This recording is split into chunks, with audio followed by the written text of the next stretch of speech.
Hello everyone, जय मां काली।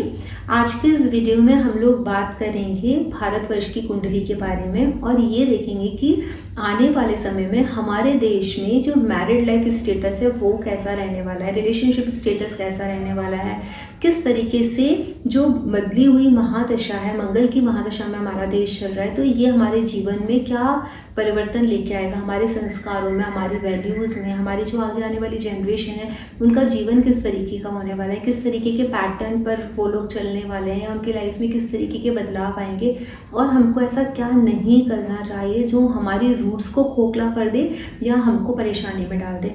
और देखिए, जो चीज़ें आज तक नहीं हुई हमारे भारतवर्ष में, वो चीज़ें रिलेशनशिप को लेके मैं बात कर रही हूँ। सिर्फ भारतवर्ष में जो आज तक चीज़ें नहीं हुई वो उस तरीके से और गहराई से होने वाली है। जो आजकल हम केसेस सुन रहे हैं, डे बाय डे हम ऐसे ऐसे केसेस सुन रहे हैं जो हमने कभी एक्सपेक्ट भी नहीं किया था या सोच भी नहीं सकते थे वाइल्ड ड्रीम में कि ऐसा भी पॉसिबल है। लोग इस हद तक भी सोच सकते हैं, लेकिन वो सारी चीज़ें और वो अप्रिय घटनाएं हो रही हैं। आगे आने वाले समय में ये चीज़ें और भी तेज़ी से बढ़ेंगी क्योंकि मंगल ना एग्रेशन का कारक होता है और भारत मंगल की ही महादशा में चल रहा है। आप देख लो, चारों तरफ युद्ध का माहौल भी चल रहा है, तो मंगल की महादशा में युद्ध का माहौल चलेगा क्योंकि वृषभ लग्न की कुंडली है। तो मंगल 7th हाउस और 12th हाउस के लॉर्ड बनते हैं। तो 7th और 12th हाउस के लॉर्ड बनने की वजह से 7th हाउस रिलेटेड हमको इश्यूज देखने पड़ेंगे, 12th हाउस रिलेटेड इश्यूज देखने पड़ेंगे और मंगल खुद 2nd हाउस में बैठे हैं। तो डेफिनेटली पैसे वाइज तो हमारी कंट्री बहुत स्ट्रांग होने वाली है, ठीक है। भारत के बाहर की जो सीमाएं हैं उनके साथ हमारा घर जैसा रिश्ता होने वाला है, उन लोगों से हम जुड़ने वाले हैं। लेकिन हमारी अपनी खुद की संस्कृति का या फिर हमारे खुद का जो परिवार है, हमारी जो एक परंपरा चली आ रही है, उसके ऊपर इस चीज़ का क्या असर पड़ेगा।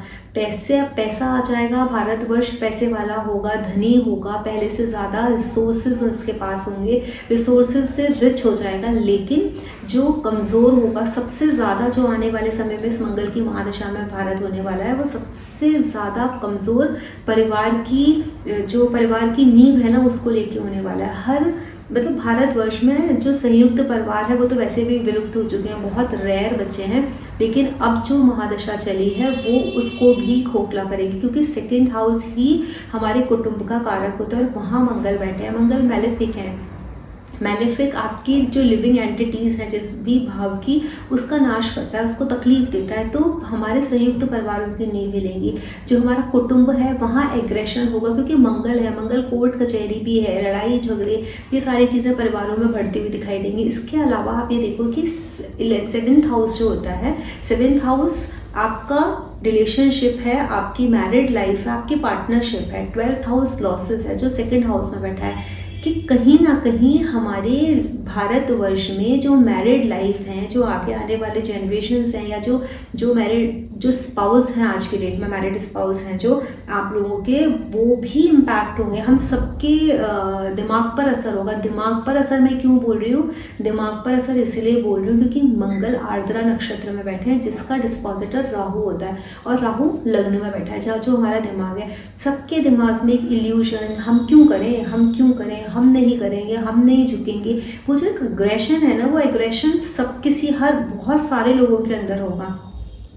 मंगल की दृष्टि आपकी 5th हाउस पर भी है, 4th, आपकी 8th हाउस पर है 7th और 9th हाउस पर है उनकी 8th। मतलब आप ये देखो कि बहुत सडन चेंजेस आपकी जो कल्चरल वैल्यूज़ है ना उसमें होंगे।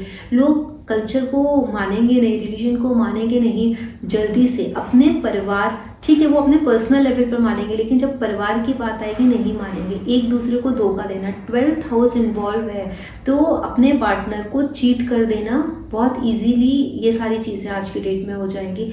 लेकिन एक चीज़ है, अगर किसी ने अभी ये जो दौर चल रहा है, इस दौर में जिस इंसान ने सिर्फ भ्रमित होगी, क्योंकि राहु है मंगल का डिस्पोजिटर, मंगल राहु के नक्षत्र में आर्द्रा में बैठे हुए हैं। आर्द्रा भी डिस्ट्रक्शन का, एग्रेशन का नक्षत्र है, मंगल वहाँ पे बैठे हुए हैं। तो आप ये सोच लो कि जिसने एग्रेशन में आके अपनी फैमिली को छोड़ दिया, एग्रेशन में अपनी फैमिली के साथ गलत कर दिया, अपने स्पाउस के साथ गलत कर दिया, उसको चीट कर दिया, उस इंसान को इस ट्रैप में फंसना ही फंसना है, इल्यूजन में फंसना ही फंसना है। उसको अंत में आंसू बहाने ही बहाने, क्योंकि आर्द्रा नक्षत्र का जो सिंबल है वो टीयर ड्रॉप है।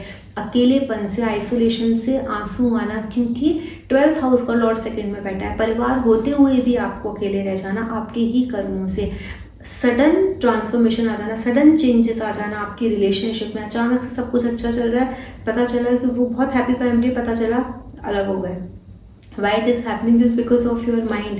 आपके माइंड में इतना इल्यूजन, पाश्चात्य जो सभ्यता है, वेस्टर्न कल्चर है, उससे बहुत ज़्यादा इन्फ्लुएंस जब इंसान होगा तो उसके जीवन में, भारतवर्ष के, भारतवासियों के जीवन की मैं बात करी, उनके जीवन में बहुत बड़ा बदलाव आएगा। उनको बहुत मुश्किल के दौर से गुजरना पड़ेगा। दूसरा, आपका जो 9th हाउस है वो आपका कल्चर है, आपका रिलीजन है, उसमें बहुत बड़ा बदलाव देखने को मिलेगा। लोग बहुत अलग तरीके से उस कल्चर को समझने लगेंगे, रिप्रेजेंट करने लगेंगे। ऑल्दो मंगल की दृष्टि 8th हाउस पर है, 5th हाउस पर है, मंत्र चैंटिंग की जो एक कल्चर है वो तेज़ी से बढ़ेगा। ऑकल्ट साइंसेस की प्रैक्टिसेस हैं वो तेज़ी से बढ़ेंगी। लेकिन आप ये सोचो कि पैसा बढ़ेगा, वॉर्स रहेंगी, पैसा बढ़ेगा फॉरेन कंट्रीज़ के साथ। आप लोग, हमारे जो भारत का जो रिलेशन है वो कंपैरेटिवली बेटर होगा, रिसोर्सेज में बढ़ोतरी होगी। लेकिन अगर आप ये सोचो कि हमारे परिवार का, हमारा पर्सनल लेवल पर किसी इंसान का भारतवर्ष में अच्छा होगा, वो नहीं होगा अगर आप अपने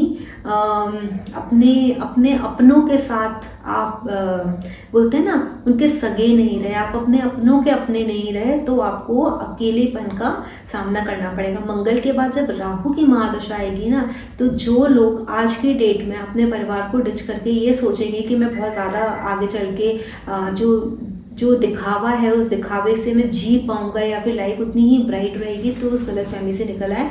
उन लोगों की लाइफ ब्राइट नहीं रहने वाली, क्योंकि मंगल के बाद राहु की महादशा जाएगी। और राहु, आपको पता है कि राहु किस तरीके से रिजल्ट देते हैं।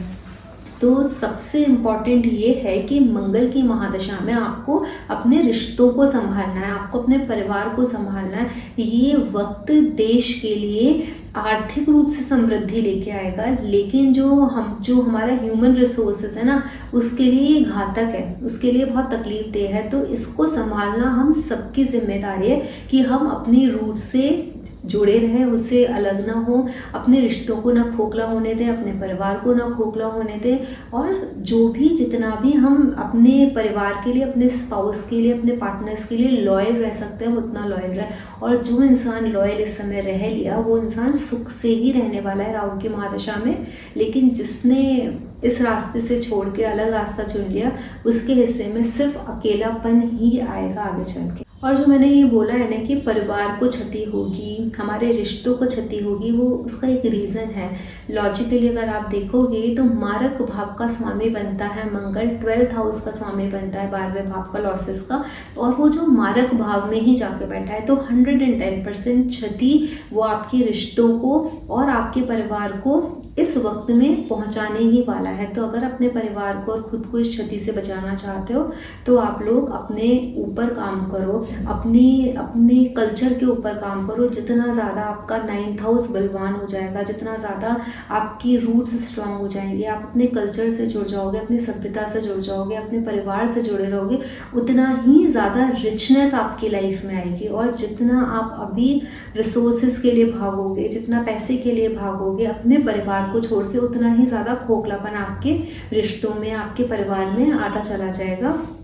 तो ये एक सिस्टम है प्लैनेट्स की एनर्जी को बैलेंस करने का, और ये हर इंसान की कुंडली अलग अलग चल रही है। एक इंडिविजुअल है, लेकिन हम जिस जगह रह रहे हैं, हम जिस देश में रह रहे हैं, हमारा वो वातावरण, उसकी दशा वैसी चल रही है। तो जो हमारी मिट्टी है उसकी दशा वैसी चल रही है, तो हमको हमारी मिट्टी की दशा के अनुरूप ही अपने आप को चलाना होगा। कोई भी जो प्लैनेट होता है, ग्रह होता है, सिर्फ बुरा ही नहीं होता है। अगर मंगल आपको रिश्तों को खोखला कर रहे हैं, तो आर्थिक रूप से भी वो हमारे देश को मजबूत कर रहे हैं, वेस्टर्न कल्चर के साथ लोगों को जोड़ रहे हैं, दूसरी कंट्रीज़ के साथ हमारे देश को बहुत ज़्यादा देश जुड़ेगा। अगर ये सारी चीज़ें हमारी लाइफ में आ रही हैं, तो जहाँ कोई कमी है, उस कमी को हम जान के उसको कंप्लीट कर सकते हैं, पूरा कर सकते हैं। हमको पता है किस तरीके की चीज़ें हो सकती हैं, ये हमारा ही फॉल्ट नहीं है, ये हमारे जिस जगह हम रह रहे हैं उस जगह की एनर्जी है, तो हम उसको कैसे बैलेंस करें। तो उसको बस बैलेंस करने के लिए ट्राई कीजिए। This was a small video. अगर आपको अच्छा लगा हो तो प्लीज़ इसे लाइक करें, शेयर करें, इवन अपने फ्रेंड्स के साथ ज़रूर शेयर करें कि शायद किसी की लाइफ में इस वीडियो से क्लैरिटी आ जाए, उनको समझ में आ जाए कि what exactly is happening as per दशा in this country, so what kind of life they have to lead. जय मां काली।